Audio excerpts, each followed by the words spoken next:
एक बार नारद भगवान ने मन में विचार किया है कि मैंने कई बार नारद भगवान में माता लक्ष्मी में झगड़ा करवा दिया, कई बार अपनी माता ब्रह्माणी पिता ब्रह्मा में झगड़ा करवा दिया है, लेकिन बहुत दिन हो गए माता पार्वती और भगवान भोलेनाथ में खटपट नहीं कराई।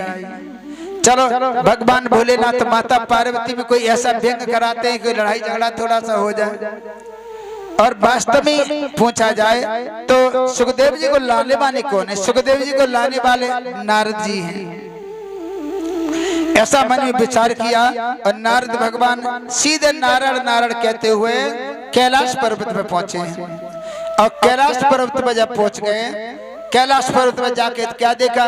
भगवान भोलेनाथ भ्रमण करने के लिए गए कहीं, माता पार्वती अकेली बैठी है कुटिया में।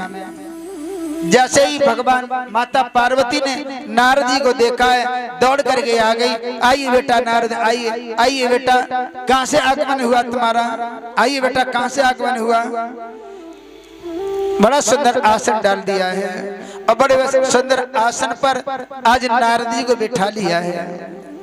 माता पार्वती के नारद जी से दो रिश्ता है।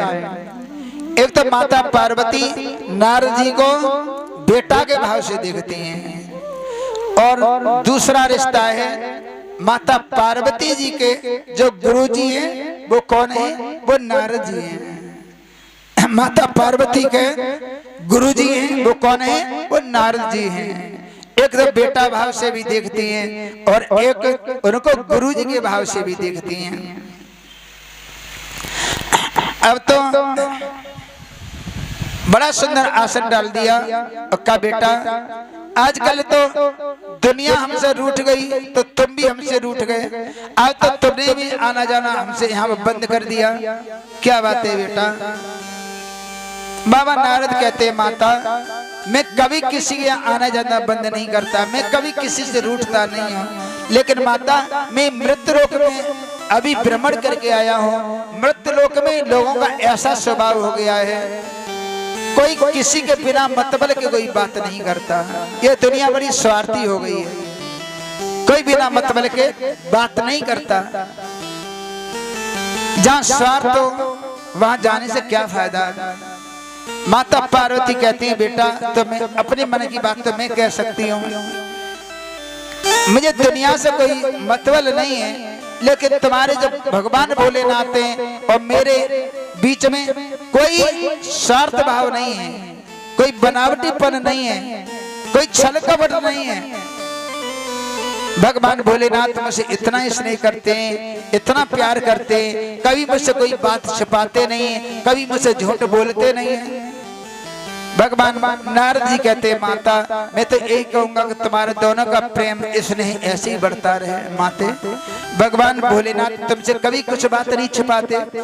कहने लगे बेटा तुम्हें नहीं पता, जो कान द्वारा मंत्र दिया जाता है उसको गुप्त रखा जाता है, गोपनीय रखा जाता है, उसको बताया नहीं जाता। गुरु द्वारा जो मंत्र दिया जाता है उसको बताया गोपनीय गोपनीय गोपनीय प्रत्यय, यानी गुरु द्वारा जो मंत्र दिया जाता है उसको गुप्त रखा जाता है, किसी को बताया नहीं जाता। लेकिन तुम्हारे जो पिता है भगवान भोलेनाथ उन्होंने तो मुझको आकर के वो भी बता दिया। कभी सपने में भी साक्षात भगवान के दर्शन हो जाएं, किसी के दर्शन हो जाएं तो बताना नहीं चाहिए, लेकिन भगवान भोलेनाथ कभी दर्शन हो जाते परमात्मा के तो वो भी आकर के बता देते हैं कि मुझे आज भगवान के दर्शन हो गए हैं, मुझको वो भी आकर के बता देते हैं। कहने लगे बेटा नारद जी कहते माते मैं तो यही कहूंगा भगवान तुम्हारा दोनों का स्नेह प्रेम इसी तरीका के दिन दूना रात चौगुना बढ़ता रहे, तुम दोनों का प्रेम कभी कम ना हो। हे माते भगवान भोलेनाथ तुम्हें सब कुछ बता देते हैं। कहने लगे बेटा भगवान भोलेनाथ कभी मुझसे छल नहीं करते, कभी मुझसे झूठ नहीं बोलते, कोई बात नहीं छिपाते। नारद कहने लगे माता तो भगवान भोलेनाथ ने वो ही बता दिया होगा क्या? कहने लगे उनके गले में एक माला पड़ी रहती है, माला के बारे में कहीं बताया? माता पार्वती कहने लगी माला के बारे में, माला के बारे में कभी कुछ नहीं बताया। कहने लगे भगवान नारद जी ने कहा माते एक माला के बारे में तुम्हें नहीं बताया तो भला और क्या बताते होंगे तुम्हें, और माते तुम्हें बताएंगे भी क्यों क्यों बता तुम्हारी जैसी। इतना कह के नारद बंद हो गए। कहने लगे बेटा नारद तात्पर्य क्या भगवान भोलेनाथ भला हमें छोड़ करके और के चक्कर में। कहने लगे भगवान नारद ने कहा माते जब भगवान भोलेनाथ शाम को आए तो माला के बारे में जरूर पूछना। माता पार्वती ने कहने लगी बेटा नारद कई महीना हो गए, वैसे तो बड़े प्रेम से बात किया करते थे, हंस हंस करके बात किया करते थे, अब कई महीना हो गए चुपचाप आते हैं आके लौट जाते हैं, बड़े अनमने रहते। अब भला हम जाने गए कि हमें छोड़ के दूसरे के चक्कर में, आज आ जाने दो, आज जरूर उनसे ये बात पूछी, आज आ जाने दो। और बाबा नारद तो आग लगा के चले गए। चलते समय का माते जब भगवान भोलेनाथ आए तो माला के बारे में जरूर पूछना। कहने ठीक है। अब तो नारद बाबा चले ही, शाम का वक्त होने जा रहा था। सामने क्या देखा कि बाबा भोलेनाथ आ रहे थे। नारद बाबा की भेंट हो गई और नारद बाबा ने कहा भोलेनाथ अरे अकेले से वन में बिछड़ रहे हो, घर जाओ, माता तुम्हारे घर में इंतजार कर रही है, घर जाओ घर जाओ। नारद चले गए। माता पार्वती ने तो उस दिन कुटिया में कुछ काम भी नहीं किया। माता पार्वती ने कुटिया में कुछ काम भी नहीं किया। उन्होंने क्या किया, न तो घर में कुछ काम किया, जाकर के एक कोने में लेट गए। पहले खैर माता पार्वती का तो कोई महल नहीं था, कुटिया नहीं थी। पहले महाराजा राजा महाराजा थे तो एक साथ ही साथ में जब महल बनवाते थे तो एक कोठरी बनवा देते थे, उसमें रूठा महल लिख देते थे। और रानी रूठ जाती थी तो उस महल में जाकर के लेट जाती थी, तो ये प्रतीत होता तक आज महारानी रूठ गई। पहले महारानी आती कभी कभी रूठा करते थे, लेकिन आज की माता तो पल पल में रूठती हैं। रोजाना रूठने की समस्या है, आज ये नहीं है, कल वो नहीं है, फलाने ये नहीं है, तो कहां तक ये उनको मनाने की कोशिश करें। तो अब तो माता पार्वती थी ना, उन्होंने कुछ काम नहीं किया, एक कोने में जाकर के लेट गए। वैसे ही नारद बाबा तो चले गए। भगवान भोलेनाथ शाम को आए तो देखा कि दरवाजे में पहले तो बड़ी सफाई मिलती थी, आज तो न तो झाड़ू लगा है, कहीं बर्तन पड़े हुए, कहीं कुछ पड़ा है, कहीं कुछ पड़ा है। देखा पार्वती का अता पता नहीं है। भगवान भोलेनाथ ने आवाज लगाई पार्वती, अरे पार्वती कहाँ चली गई, आज तो तूने घर का कुछ काम भी नहीं किया, आश्रम में तो कोई झाड़ू में कोई गंदगी पड़ी हुई है। पार्वती कहीं दिखाई नहीं दी। भगवान भोलेनाथ अंदर घुसते चले गए तो देखा कि माता पार्वती एक कोन में लेटी है।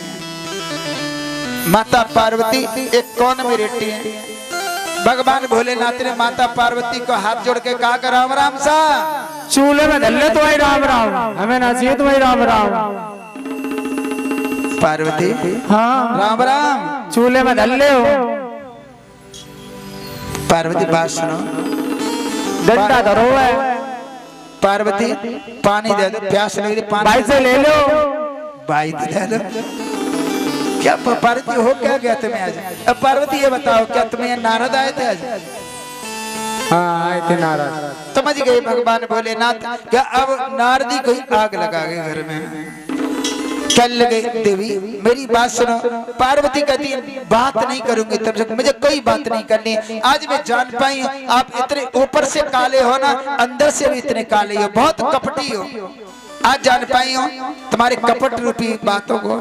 भगवान भोलेनाथ कहने लगे देवी कपटी तो उसे कहते हैं जो कपट करता है, अंदर छल करता है। देवी मैंने तुमसे कभी कपट नहीं किया और आप कभी छल नहीं किया, कभी कुछ छिपाया नहीं और आप हमको कपटी बता रही हो। माता पार्वती कहने कभी छिपाया नहीं तुमने, तुम्हारे गले में ये माला पड़ी है, कभी माला के बारे में तुमने हमें बताया? भगवान भोलेनाथ कहने लगे देवी तुम ये कहते हो मैं तुमसे प्रेम नहीं करता, स्नेह नहीं करता, तो ये प्रेम का प्रतीक है, ये स्नेह का प्रतीक है, प्रेम का प्रतीक है। देवी तुम साधारण स्त्री नहीं हो, तुम साक्षात जगदम्बा हो, परम्बा हो। अपने जीवन में परिवर्तन लाने के लिए तुम अपने शरीर को छोड़ती हो, तो तुम्हारा सर काट करके इस मुंडों की माला में डाल लेता हूँ ताकि मुझे तुम्हारी याद बनी रहे। और तुम मुझसे यह कह रही है कि मैं तुमसे प्रेम नहीं करता? ना करता तुम प्यार। माता पार्वती ने कहा भोलेनाथ, इसका मतलब ये माला में जितने ये मुंड पड़े सारे मेरे? हाँ देवी, नाथ में इतनी बार मर गई। हाँ भोलेनाथ एक बात बताओ मुझे, तुम कितनी बार मर गए? बोले एक बार भी नहीं। माता पार्वती कहती है हे भोलेनाथ, तो तुम महाकपटी निकले और कपटी थे, अब महाकपटी निकले। मैंने इतनी बार शरीर को छोड़ दिया और तुम